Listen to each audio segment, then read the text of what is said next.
성경은 몇 권입니까? 성경은 한 권입니다. 이 한 권의 성경 속에 66권의 성경이 짜여져 있지요. 이 66권의 성경의 내용을 우리는 크게 구약과 신약으로 나눌 수 있습니다. 구약이 39권, 신약이 27권입니다. 이 66권은 총 1189장으로 구성이 되어져 있습니다. 그리고 1189장은 31,173절로 기록이 되어져 있습니다. 그러니까 성경의 전체의 절은 약 3만 절이 넘는 그런 구절이다라는 말씀이지요. 이 많은 말씀들 중에 성도들이 특별히 기억하는 말씀, 그리고 친숙한 말씀, 그래서 많이 암송하고 또 인용하고 활용하는 그 말씀들이 대단히 제한적이지요. 보편적으로 성도님들이 좋아하는 그런 구절이 좀 정해져 있는 것 같아요. 근데 그런 구절들은 교인들만 좋아하는 것이 아니고 믿지 아니하는 불신자들도 우리들이 친숙한 그런 구절들은 그들도 친숙하게 여기는 구절이 대단히 많아요. 그래서 그들의 일상에 인용을 하기도 하고 활용을 하는 그런 구절들이 꽤 많이 있지요. 그런 대단히 사랑받는 구절들 중 한 구절이 오늘 본문의 말씀입니다. 너희는 마음에 근심하지 말라. Don't let your heart be troubled. 너희는 마음에 근심하지 말라. 왜 이 말씀을 사람들이 마음에 담고 이 말씀을 익숙하게 친근하게 그렇게 사랑하는가? 그 이유는 근심이 인생이 가진 커다란 숙제 가운데 하나이기 때문에 그렇습니다. 우리가 사는 것이 힘들다, 삶이 참 어렵다라고 말씀하시는 그 이유도 근심거리 때문에 그렇습니다.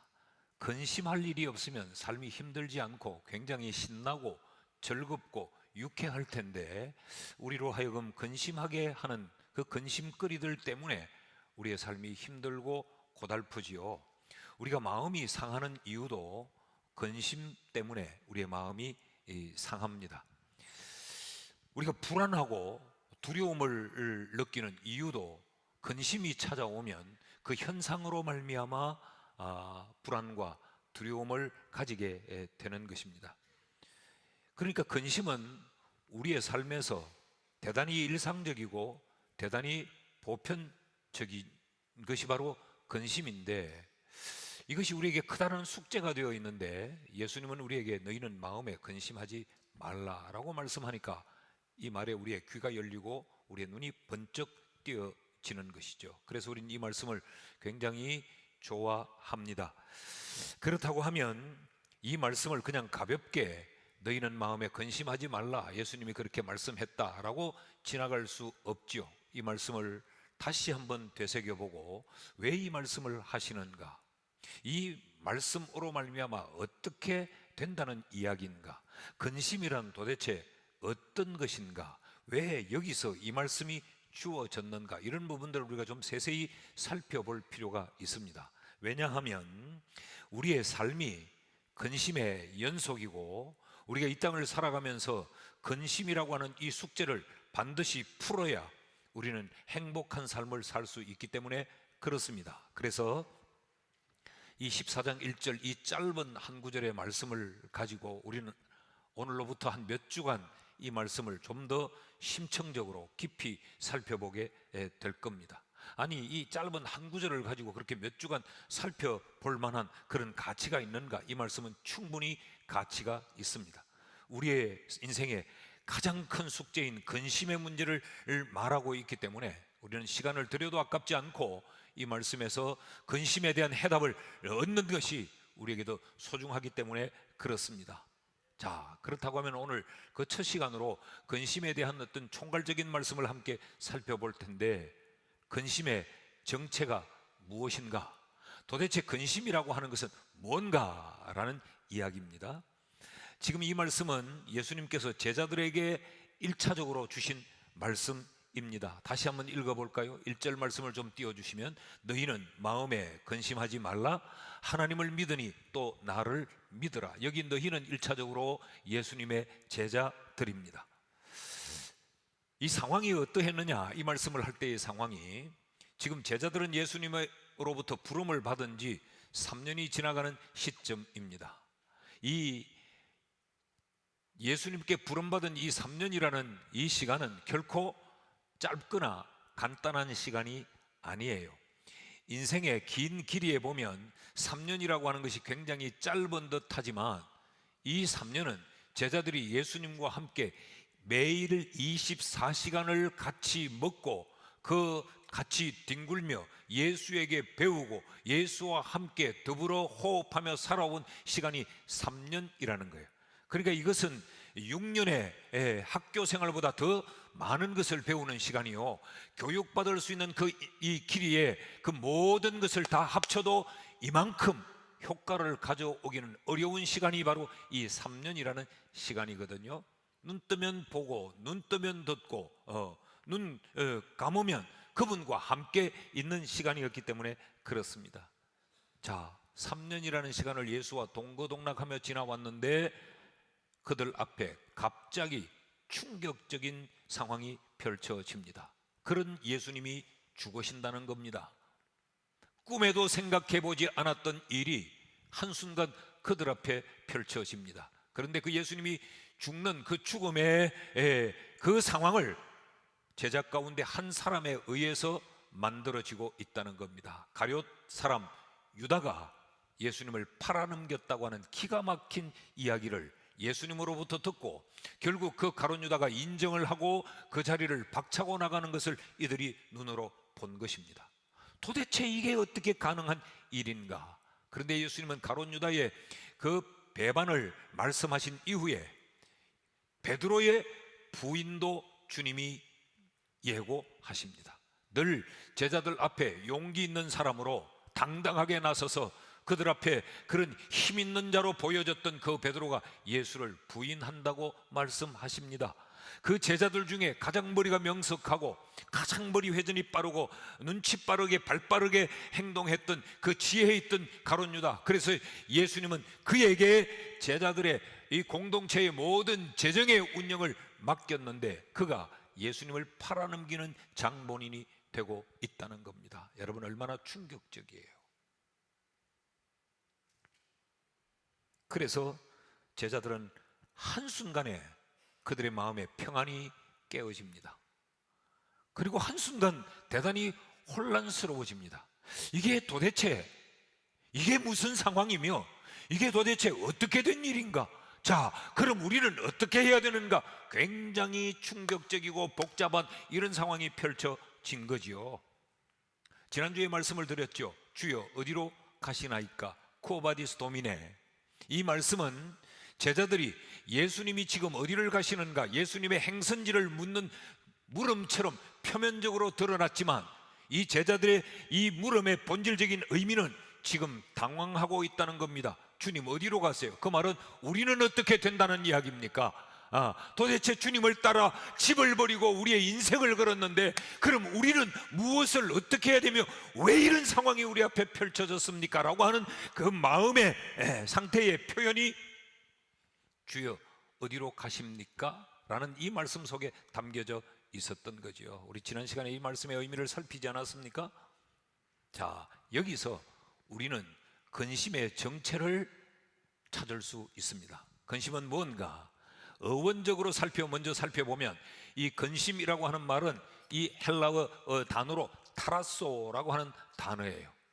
이 타라소, 이 의미는 어지럽히다, 선동질하다, 그래서 뒤흔들어 놓다, 그런 의미가 근심이라고 하는 이 타라소라고 하는 단어의 의미입니다. 근심은 어떤 것인가? 우리를 어지럽게 만드는 것, 우리를 무언가로 선동질하여서 우리의 이 감정과 정서와 지식이 중심을 잡지 못하도록 만드는 것, 그래서 모든 것이 일순간에 뒤흔들리도록 하는 것이 바로 근심이라는 거죠.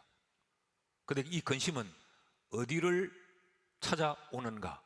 마음에 찾아옵니다. 예수님께서 너희 마음에 근심하지 말라라고 말했어요. 근심의 좌소, 근심의 자리는 마음입니다. 그럼 마음은 뭐냐? 마음. 이 마음이라고 하는 단어는 카르디아라는 단어인데, 이 단어는 나무의 뿌리, 식물의 그 종자, 그러니까 근본을 언급하는 단어가 카르디아라는 단어예요. 이것이 사람에게 쓰여지면 사람의 감정과 사람의 정서가 자리하는 자리, 거기에 근심이 침투한다는 거예요. 이것을 학자들은 인간의 지적인 영역이 카르디아, 인간의 영적인 그 중심부가 카르디아, 마음이라고 그렇게 표현하고 있습니다. 그러니까 이 근심은 어디에 침투를 하느냐? 우리의 삶의 그 중심에, 그 뿌리에 침투해서 사정없이 흔들어 놓고 우리로 하여금 모든 것을 어지럽게 만들어버리고 마는 것, 그것이 바로 근심이라는 겁니다.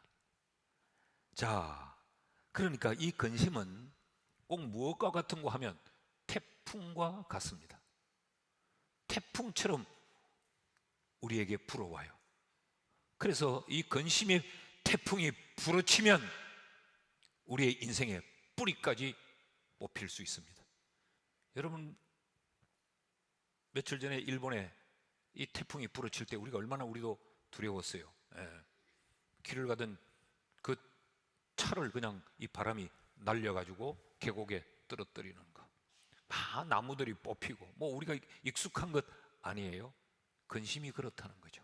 태풍처럼 불어와 우리의 삶의 근본을, 뿌리를 사정없이 뒤흔들어 놓는 것, 그것이 근심의 정체라는 겁니다. 인생의 가치관을 송두리째로 뒤흔들어 놓고 내가 살아가던 내 삶의 방향을 어지럽혀 놓고 내 인생의 그 뿌리까지 사정없이 뽑아 놓는 거죠. 근심이 짙어지면 인생을 포기하는 일들이 일어납니다. 이게 근심입니다. 자, 보십시오. 제자들에게 이 근심이라는 태풍이 불어치니까 제자들이 한순간에 뒤흔들립니다. 그리고 제자들의 질문이 예수님을 향하여 사정없이 쏟아지고 제자들의 입이 열리기 시작합니다. 유월절 만찬을 나누고 주님이 그들의 발을 씻기고 아주 평화로웠던 이 분위기가 어떻게 되느냐? 제자들이 너희는 마음에 근심하지 마. 그랬더니 그때부터 제자들이 자기의 마음을 쏟아놓기 시작하는데 어지럽습니다. 정신이 없습니다. 5절 말씀을 보십시오. 도마가 이르되 주여 주께서 어디로 가시는지 우리가 알지 못하거늘 그 길을 어찌 알겠사옵나이까. 주님이 어디로 가시는지 우리가 알지 못하는데 도대체 우리가 뭘 해야 됩니까? 굉장히 점잖하게 기술되어져 있지만 이 제자들이 이런 이야기입니다. 우리가 뭐 아는 게 하나 없어요. 지금 이러면 우리는 어떻게 돼요? 우리 보고 뭐 하라는 이야기입니까? 라고 하고 그들의 이 뒤흔들리는 그들의 마음을 주님 앞에 쏟아놔요. 지금까지 제자들의 이런 모습을 본 적이 없었어요. 도마만 그랬을까요? 빌립도 입을 엽니다. 8절 말씀을 보시죠. 빌립이 이르되 주여 아버지를 우리에게 보여주옵소서 그리하면 족하겠나이다. 그래요? 주님이 죽으신다며요. 주님은 그러면 가신다면 우리는 어떻게 해요? 그러면 하나님 아버지를 우리에게 보여주십시오. 그 하나님이라도 봐야 우리가 어떻게 중심을 잡든지 할 것 아닙니까? 라고 하는 원망 섞인 이야기들을 막 쏟아놓고 있습니다.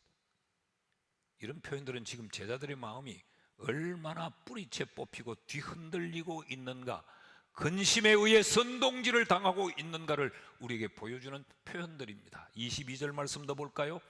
가룟 사람이 아닌 유다, 가룟 유다가 아닌 다른 제자 유다가 이르되 주여 어찌하여 자기를 우리에게는 나타내시고 세상에는 아니하려 하시나이까. 이게 도대체 뭡니까? 이게 어느 것이 참이요 어느 것이 거짓이요 우리는 어디까지 믿어야 됩니까? 이런 이야기들을 사정없이 지금 쏟아놓고 있는 거죠. 이게 근심으로 말미암는 현상입니다. 근심이 이들에게 태풍처럼 불어왔다는 이야기입니다. 그러자 제자들은 한순간에 중심을 못 잡고 뒤흔들리고 있는 거죠. 이게 근심입니다. 그런가 하면 이 근심은 태풍처럼 찾아올 뿐만 아니라 도적처럼 찾아옵니다. 도적은 갑자기 찾아오죠. 태풍은 예고도 합디다. 언제쯤에 올 것이고 어느 정도 강도로 올 것이며 그 진로는 대충 어떻게 될 것이다라고 예보가 가능한데, 도둑은 예고하고 오는 도둑은 없어요. 몇 날 며칠 날 내가 너희 집에 살짝이 문을 따고 들어갈 거다, 이리 예고하지 않고 갑자기 찾아오죠. 근심이 그렇다는 이야기입니다. 한순간에 들이닥칩니다. 자, 제자들을 보십시오. 예상하지 못했습니다. 6월절 만찬의 자리에 주님과 함께 그 식탁에 앉아 이들은 먹고 마심에 관심이 있었습니다. 그런데 주님이 갑자기 일어나시더니 그들의 발을 씻어줘요. 굉장히 사랑의 이 진풍경이 그들 앞에 펼쳐지고 있었습니다. 행복했습니다. 그런데 한순간에 이들에게 근심의 태풍이 불어닥친 거죠. 주님이 죽는데, 가룟유다 저놈이 주님을 팔아넘겼대. 아니, 베드로도 예수를 부인한데 산산조각이 날 정도로. 그래서 이들은 지금 평안을 잃어버린 거죠. 근심은 연락도 없이 갑자기 들이닥치는 거죠. 그래서 우리가 충격을 받고, 그래서 놀라고, 그래서 어찌해야 될 바를 알지 못하게 되는 겁니다. 이게 근심입니다. 근심은 태풍처럼 도적처럼도 찾아오지만 근심은 죽음처럼 찾아옵니다. 여러분, 죽음은 대상을 구분하지 않습니다. 우리가 묵시적으로 사람은 그래도 요즘 한 80까지는 살더라, 아니 우리 때는 한 90까지는 살 거야, 어떤 통계를 가지고 우리는 묵시적으로 알고 있지만 그것은 정확하지 않습니다. 70이 안 된 나이에도 대낮에 낮잠을 자다가 호련히 맞이할 수 있는 것이 죽음입니다. 죽음은 남녀를 구분하지 않고 노소를 구분하지 않으며 빈부를 가리지 않습니다. 누구에게나 죽음은 갑자기 들이닥칠 수 있습니다. 근심이 그렇다는 이야기입니다. 제자들을 보십시오. 제자들이 어떤 사람들입니까? 보통 사람이 아니에요. 예수와 함께 3년 동거동락하면서 수많은 기적을 본 인물들이 바로 제자들입니다. 그 예수님으로부터 엄청 단단하게 교육을 받고 훈련받았어요. 세상에 흔들리지 않을 만큼 멘탈을 다잡아 놓았어요. 그런데 근심이 그들에게도 찾아온 거지요. 근심은 누구에게나 찾아올 수 있습니다. 신앙생활을 많이 했다고 근심이 비켜 지나가지 않습니다. 목사에게도 장로에게도 늙은이에게도 젊은이에게도 근심은 찾아올 수 있습니다. 여러분, 그렇다고 하면 근심은 우리가 일상에서 경험할 수 있는 일상적 경험이 바로 근심입니다. 일상적 경험인데 이 근심은 우리의 인생을 뿌리채 뒤흔들어 놓는 우리의 마음의 괴물입니다. 근심이 우리의 마음에 괴물처럼 들어와 버리면 우리는 힘을 못 쓴 채 휘둘리고 정신을 못 차리고 내 인생의 뿌리까지 뽑힐 수 있는 거죠. 우리는 이렇게 생각합니다. 누가 근심하고 있다라고 하면 아주 가볍게 생각해 버립니다. 그러나 근심은 결코 그렇게 간단한 것이 아니라는 거죠. 자, 근심의 정체를 우리가 알았습니다. 그렇다면 이 근심을 해결하는 방법이 뭔가? 둘째로 세상의 처방을 우리가 먼저 살펴보십시다. 세상은 이 근심을 어떤 처방으로 해결하려고 하는가? 우리가 조금 전에 제자들이 갑자기 말이 많아지고 질문이 많아지고 예민해지고 불안해지고 아주 혼란스러운 그 장면을 우리가 봤죠. 그게 근심이 만든 현상이란 말이죠. 그럼 이 근심에 대한 처방이 뭐냐? 1절 말씀 상반절을 봅니다. 너희는 마음에 근심하지 말라. 여기까지가 보편적 근심에 대한 처방입니다. 근심하지 말라. 여러분, 누가 하고 싶어서 근심하는 사람이 어디 있습니까? 저는 근심은 1도 하기 싫어요. 늘 즐겁고 싶고, 늘 행복하고 싶고, 늘 웃고 싶고, 늘 만족하여 살고 싶지, 근심도 하기 싫어요, 나는. 그런데 그런 나를 보고 근심하지 말라라고 이야기합니다. 태풍처럼 오는데, 도적처럼 오는데, 죽음처럼 오는데, 내가 근심하지 않으려고 한다고 해서 근심하지 않을 수 있습니까? 그러니까 세상은, 근심은 네 스스로 해결하라고 처방을 내려요. 자, 이런 세상의 처방의 일반적인 대표적인 몇 가지 사례를 제가 지금 말씀드릴 테니까 여러분이 한번 여러분의 삶에 가만히 비춰 보십시오. 그 첫 번째, 세상이 내리는 처방이 생각을 많이 하지 마라라는 이야기입니다. 로렌스라는 이 뇌학자는 아주 고급스러운 말로 이렇게 썼어요.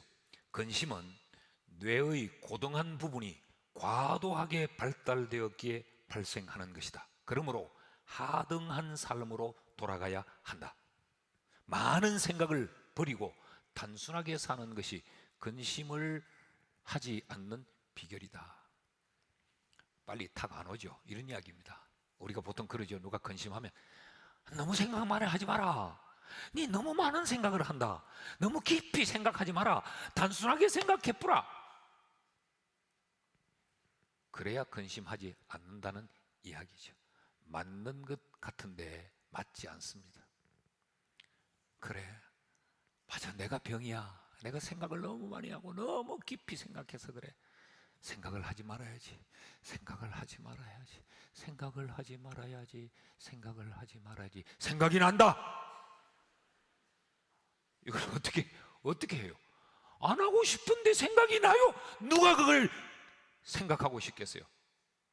하지 않으려고 하면 하지 않을수록 더 내 귀전에서 소리를 치는데, 이게 답이 될 수 있냐?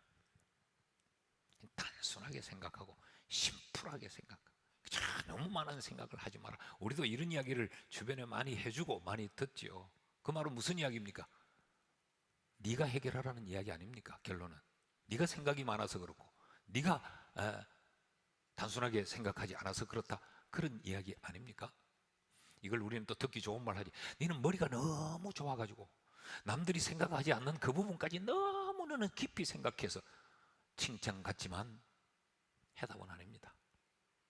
또 낙관주의적인 사고로 해결하려고 합니다. 이런 이야기죠. 괜찮아, 잘 될 거야, 곧 나아질 거야, 너무 염려하지 마라, 근심하지 마, 잘 된다, 잘 된다, 그냥 잡아라, 내일 되면 때 되면 다 잘 된다. 그래서 그런 줄 알았어요. 잘 될 거야, 잘 될 거야, 내일이면 괜찮아질 거야, 나아지겠지, 나아지겠지. 근데 눈앞에 펼쳐지는 상황이 내가 원하는 대로, 내가 생각하는 대로 그렇게 안 됩니다. 괜찮을 거야, 괜찮을 거야, 괜찮을 거야, 괜찮을 거야. 펑 터져서 더 큰 괴물로 또 찾아오는데, 경상도 말로 시급합니다. 이건 답이 아닙니다. 이것도 뭐예요? 네가 그렇게 낙관적으로 생각하라는 거지. 생각하라는 거지. 심리 상담을 받으면 다 이렇게 이야기합니다. 그건 답이 아니에요. 또 운명론적으로 근심의 문제를 해결하려고 합니다. 어차피 일어날 일이야. 한 번은 겪어야 될 일이야. 그러니까 괜히 쓸데없이 고민하고 매달리지 마. 다 겪는다고 생각해. 한 번은 겪어야 될 일이지. 액땜했다고 생각해. 라는 말을 우리가 얼마나 많이 씁니까? 그죠? 액땜했다고 생각해. 나도 그렇게 생각하려는데 너무 아파요. 나도 그렇게 생각하고 싶은데 너무 힘들어요. 내 팔자가 왜 이런가 싶어요. 이게 팔자라고 하면 그냥 죽어버리는 게 낫겠다는 극한 생각으로 우리를 더 몰고 갑니다. 운명이라고 생각하니까. 또 이런 극기적인 사고로 근심을 해결하려고 합니다. 무슨 이야기인가 하면 참고 견디라. 극기 훈련을 하듯이 참아라. 니만 겪는 거 아니다. 저 박집사도 겪고 김집사도 겪고 다 겪는다. 여자라면 겪어야 되는 거고 남자라면 겪어야 되는 거고 아내라면 겪는 거고 남편이라면 겪어야 할 일 아니가. 버티라. 참아라. 아무런 해답이 안 되는 거예요. 그런다고 근심이 떠나가는 것도 아니죠. 그러니까 세상이 근심을 해결하는 방법은 당사자에게 짐을 지워버리는 겁니다. 온갖 아름다운 미사여구를 동원해도 해결해 주는 것이 아니고 네가 해결해라. 네가. 내가 해결할 수 있을 것 같으면 근심 안 하죠. 아예. 근심이 오면 나를 뿌리채로 흔들어 버리는데 내가 어떻게 해결을 할 수 있습니까? 어디 좀 안정이 되면 또 모르겠거니와. 이 흔들림 속에서 어떤 생각을 바르게 할 수 있고 이렇게 뿌리채 뒤뽑히는데 어떤 처방을 내가 내릴 수 있고 어떤 마음을 내가 가질 수 있나요? 여러분 나무를 보시면 이제 곧 우리가 보게 될 텐데 어느 가지 하나가 부러지면 나무는 그 위기의 상황을 스스로 해결하기 위해서 그쪽으로 영양분을 보내지 않아 괴사시켜 떨어져 나가게 만듭니다. 겨울을 나야 되는데 이 뿌리와 줄기가 감당할 수 없으니까 나무에 달린 잎들을 다 떨어지게 만들어서 자기를 지켜냅니다. 그런데 태풍에 뿌리가 뽑혀버리면 자기 스스로 아무것도 할 수 없습니다. 누군가가 땅을 파고 그 뿌리를 다시 묻어주든지 누군가의 도움 없이 스스로 뿌리가 뽑힌 나무가 일어서 다시 심기워질 수 없어요. 그러니까 근심은 내 스스로가 해결할 방법이 없습니다. 근데 세상은 근심하지 마, 근심하지 마 라고 말합니다. 그러니까 결론은 뭐냐? 세상은 흔들리는 내 마음을 몰라주는 거죠. 그 근심에 쌓일 때 마음이 아파하는 자들의 공통된 생각이 뭐예요? 내 마음은 아무도 모른다. 우리는 온갖 말들로 위로를 해주고 처방을 내려주는데도 내 마음을 아무도 모른다는 거죠. 그러니까 더 근심이 되는 겁니다. 남편이 위로한다고 하는데 결국은 당신 너무 생각 많이 하지 마. 참아라. 다 가정생활하면 겪는 기지. 그러니까 뭐 이런 새끼가 다 있나 싶지. 그 위로가 안 돼요. 더 상처를 깊게 만드는 거죠. 세상의 처방은 처방이 아니다는 거예요.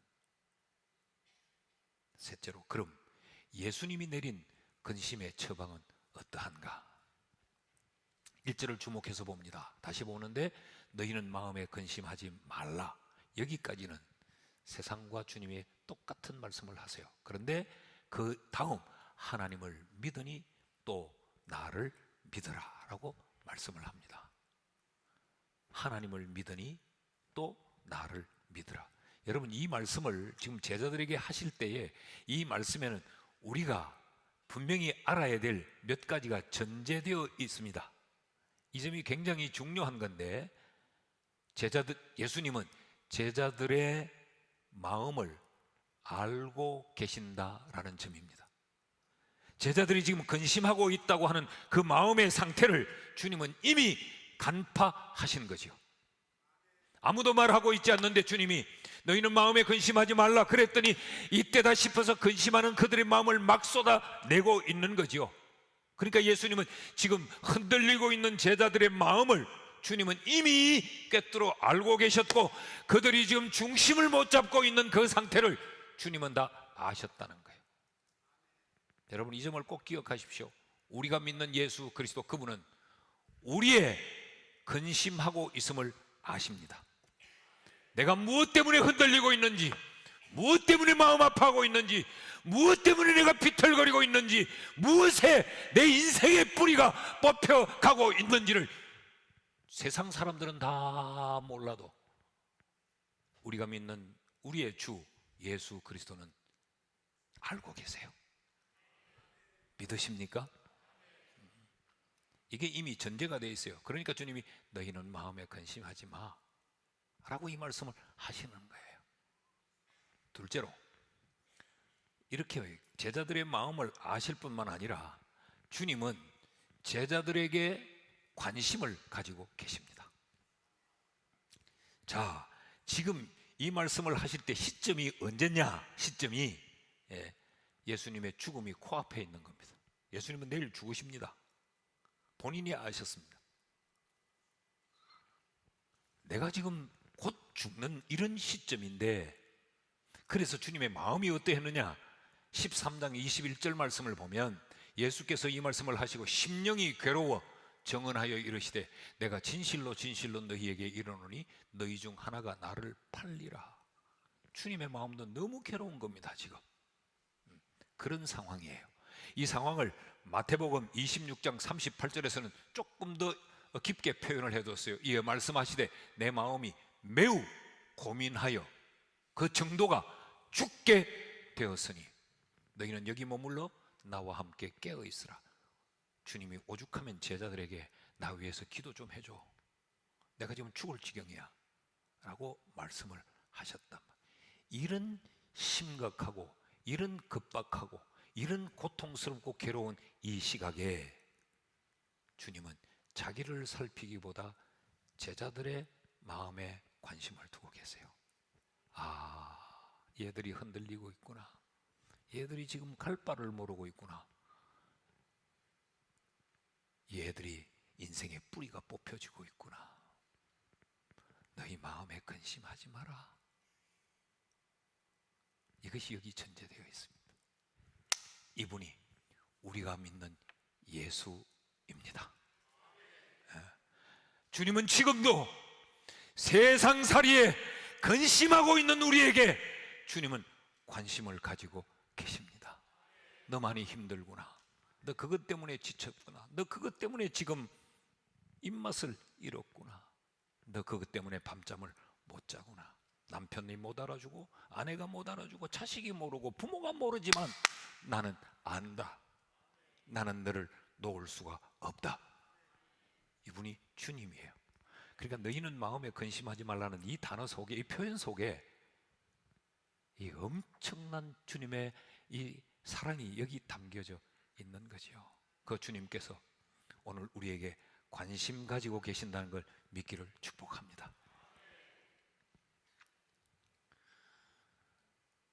셋째로 우리가 또 하나 기억해야 될 것이 있는데, 예수님은 제자들의 마음을 간파하여 알고 계시고 어떤 상황에서도 주님은 제자들에게 우선적 관심을 가질 뿐 아니라 제자들의 근심을 제자들에게 떠넘기지 않으셨어요.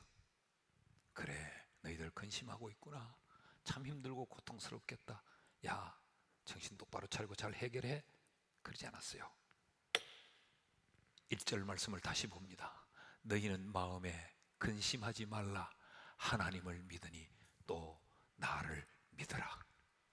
이 말씀은 하나님을 믿으니까 나를 믿으라, 그런 말씀보다 이걸 직역을 하면 이런 이야기입니다. 하나님을 믿어라, 그리고 또 나도 믿어라, 그런 말이에요.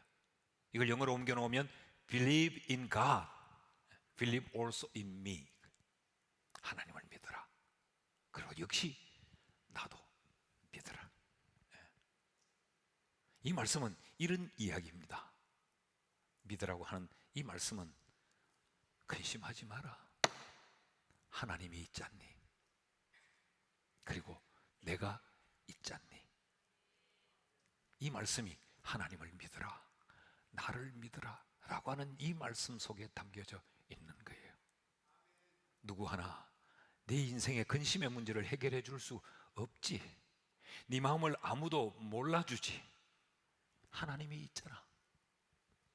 내가 있어. 이게 예수님의 처방입니다. 그러니까 근심 앞에 사정없이 휘둘리는 인생을 하나님과 대면시키고 있는 거죠. 하나님 앞에 세우고 있는 겁니다. 하나님이 있는데, 내가 있는데, 이 말씀에서 한 걸음 더 나아가면 하나님이 해결할 거야. 내가 해결해 줄 거야. 그러니 너희는 마음에 근심하지 마 라고 하는 것이 이 말씀의 의미예요. 그러니까 세상은 근심을 근심하는 자에게 떠맡겼지만 예수 그리스도는 이 근심을 떠넘기지 않고 떠맡고 계시는 거예요. 이게 세상의 처방과 예수의 처방의 근본적인 다름입니다. 주님은 떠맡기지 않아요. 주님이 떠맡으세요. 내가 있잖아. 내게 주님 스스로가 우리의 근심을 떠맡아 주시는 거죠. 이것이 복음입니다. 굿 뉴스입니다. 이것만큼 좋은 소식이 어디 있나요? 세상 그 어디에서도, 세상 그 누구도 해결해 줄 수 없는 이 문제를 주님이 떠맡아 주님이 해결해 주신다니 이게 굿 뉴스가 아닙니까? 이 놀라운 사실을 시편에는 구구절절히 적어놨어요. 오늘 제가 이 설교를 하다 보니까 어제 결혼한 새신랑 새색시가 저기 와 앉아 있는데, 신랑이 해결 다 못한다. 이는 뭐 다 해주는 줄 아나. 못 해주는 게, 해주고 싶지만 해줄 수 있는 능력이 부족해서 못 해준다. 제가 그런 말을 여러 번 했죠. 난 우리 애들 부모로서 나는 우리 자식들에게 해줄 수 있으면 다 해주고 싶어요. 원하는 거. 근데 마음은 원이로 돼. 육신이 부족하더라고. 안 되더라고. 나는 한없이 사랑해주고 싶었어요. 자식들에게, 아내에게. 눈썹을 조금 더 들어 올리지 않고 싶어요, 나는. 그런데 내 마음 나도 모르게 이거부터 올라가고 목소리부터 커지고. 근데 어쩌란 말이야. 오죽하면 우리 손자가, 할아버지는 완전 T야. 내 마음을 보듬어주고 이해해주고 그러지 못하고 뭘 하면 자꾸 야단만 칠락하고 지적질만 하고 T! 완전 대문자 T! 내가 보니 지가 T 같은데. 그래서 우리 손자하고 내가 앉으면 서로 네가 T다 내가 T다 뭐 그래요. 그러니까 멀리서 나를 보는 분들은 또 우리 목사님은 F야. 얼마나 감성이 풍부하고 그래 보는 분이 있어요. 나는 그런 분들이 참 고맙더라고. 근데 진심을 몰라서 그렇지.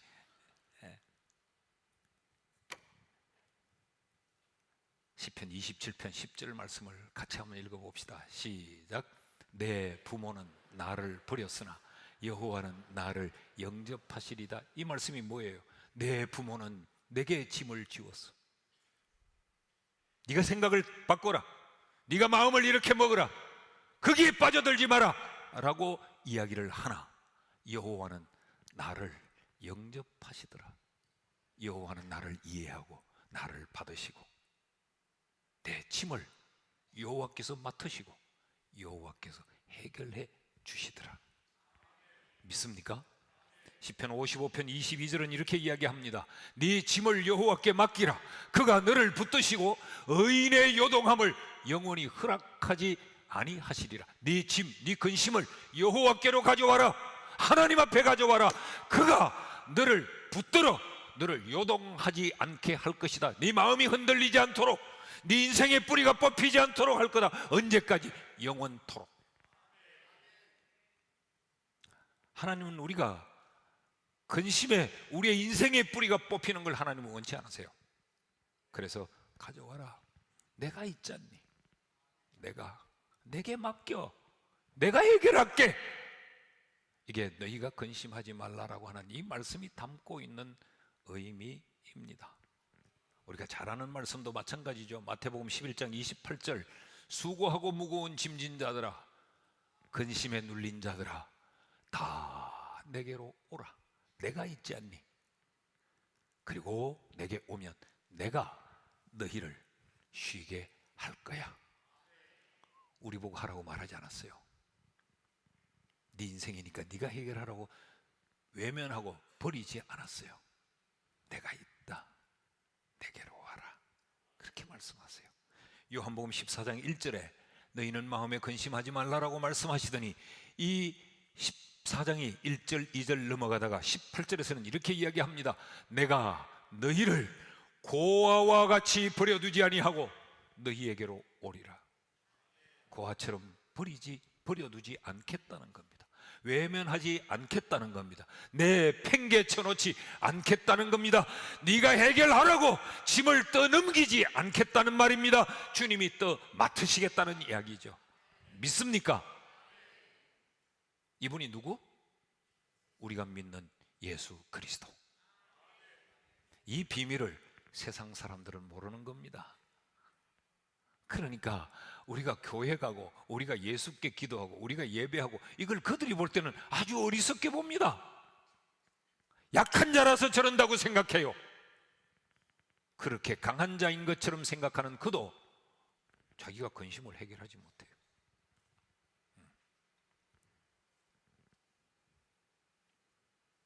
그렇다면 우리는 세상의 처방을 버리고 예수의 처방을 따라야 합니다. 예수가 답입니다. 예수가 길입니다. 예수 안에 있으면 우리의 근심은 이길 수 있습니다. 믿으십니까? 그래서 주님은 너희는 마음에 근심하지 마. 내가 있잖아. 내가 있잖아. 오늘 이 말씀이 우리에게 큰 깨달음이 되고 우리에게 큰 위로가 되기를 축복합니다. 무엇 때문에 근심하십니까? 그래서 내 인생의 뿌리가 뒤흔들리는 그것이 무엇입니까? 그런 우리를 향해 하나님께서 내가 있잖아. 내게로 가지고 와라. 하나님과 대면하라고 말씀합니다.